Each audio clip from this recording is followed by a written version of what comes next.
on väga raske sõnadesse panna, mis ma siit nagu kõik sain. Brett ületas mu ootusi. Ma sain palju häid kogemusi ja õppisin hästi palju.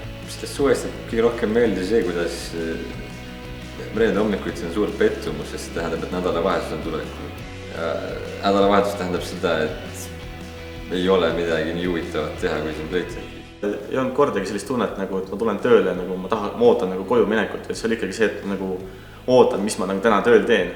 Kogu see suvi jääb mulle meelde, sest ma pole varem tervet suve niimoodi töötanud. Üks asi, mis kindlasti ka meelde jääb, on see, kui esimest korda saad päris oma ülesandega hakkama.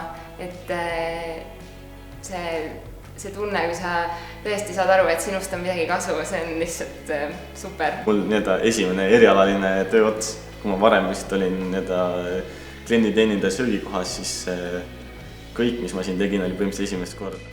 Ja mis ma veel õppisin enda kohta on see, et tegelikult mul ikkagi see eriala, mis ma olen valinud, et see mulle tegelikult ikkagi meeldib. Ma õppisin seda, kuidas käib rahvusvahelises suurettevõttes töö. Ja lisaks ma õppisin seda, et kes palju teeb, see palju jõuab. Minu ülesandeks oli analüüsida application setup tiimi tööd. Ma pidin pakkuma välja võimaluse, kuidas seda automaatsemaks teha. Ja tutvumispäevale tuli, siis ma vaatasin, kõik on nii äge ja puhas.